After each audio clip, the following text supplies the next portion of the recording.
We have John Edelbeck here as our next guest. We're going to talk about, we just talked about all the fun in winter. Now we're going to talk about some of the stuff that's not so much fun, which is winter snow cleanup. So when it comes to taking care of my sidewalk in town, what are the things I need to do?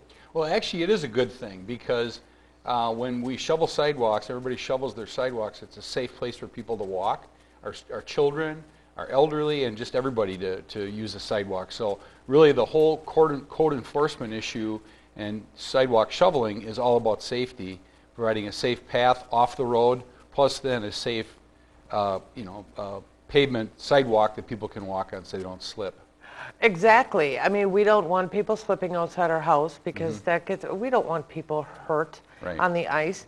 So it's important to take care of our steps and our sidewalks and along the sidewalks. Right. What else do I need to know about winter snow removal? Well, with sidewalks, you are required by city ordinance within 24 hours of the cessation of a snowstorm. So once that storm ends, within 24 hours you are required to remove snow or ice from your sidewalk.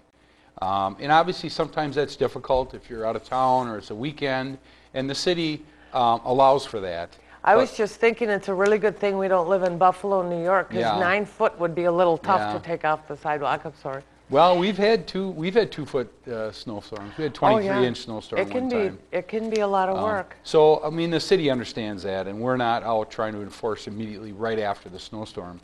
But we do encourage property owners to shovel their sidewalks and to do that in a reasonable period of time. So tell me, if I'm a city dweller and I decide to be lazy and not shovel my sidewalk, you can cite me. What kind of fines am I in for? Okay.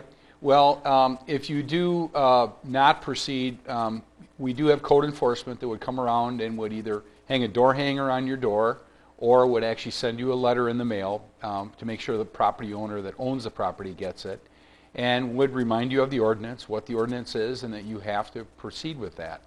And then if you do not continue and shovel at that point, we then will send a crew or a contractor by to shovel your sidewalk. And you will be billed for that, you will get a bill in the mail, and you are also at risk of getting a municipal ordinance violation, which is about $180. Now, the other thing I'm curious about is that as a homeowner on the city street, am I liable for any injuries that happen on my sidewalk if somebody slips and falls and breaks a leg? No, the city is. And that's why the city enforces our ordinance to make sure that you clean it and that you do proceed. If they slipped on your property, you'd be liable. But that's our responsibility to get you to shovel that walk so that we limit our liability. And it's not just, as you said earlier, not just about liability. It's we don't want to see people slip and fall. No. Yeah, we don't want to see those injuries. So. Well, we don't want to slip and fall in our own yards or on our own sidewalks, much less have somebody else. Right. So when it comes to the snowplows being out, and parking my car on the street, what do I need to know about those? Okay, we have a year-long overnight parking ban from 2 a.m. to 6 a.m. So if you're on a public street, unless you're stopping for 15 minutes to load or unload during those times for whatever reason, you cannot park your vehicle on the city street from 2 a.m. to 6 a.m. It does a couple different things. It allows the city to keep some vehicles that aren't moved, maybe inoperable vehicles. People might park them out there over periods of weeks, maybe during the summer or other times. But it also is really nice for snow removal. And every time we plow, we have clear streets to plow.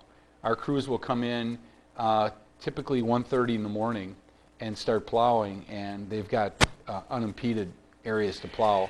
And that really is something that we as residents need to keep in mind, is that we need to make it accessible and easy for the snowplows to get in and do their job, so our streets are safer for us to be walking on and driving on. Right, and it's easier for the plow driver, it's safer for the plow driver. And then the summers also, we run street sweepers. So if there's not vehicles on the street, we come in early, there's street sweeping, especially downtown right away. They street sweep beyond that. Typically once a month we'll sweep the entire city. And without vehicles parked on the street, it's obviously a lot easier to do that. Sure, and now we can look forward to summer and street sweeping and no snow on the ground? That's right, Is that exactly. And green grass? Is See, that we've what we should converted be- right over. It's we already did. spring. We did. We went straight through. Thank you, John, for being on. It's good to see you again. Okay, We'll thank see you you. again. All right. Next, we are talking about what can we do with our homes to make sure they are safe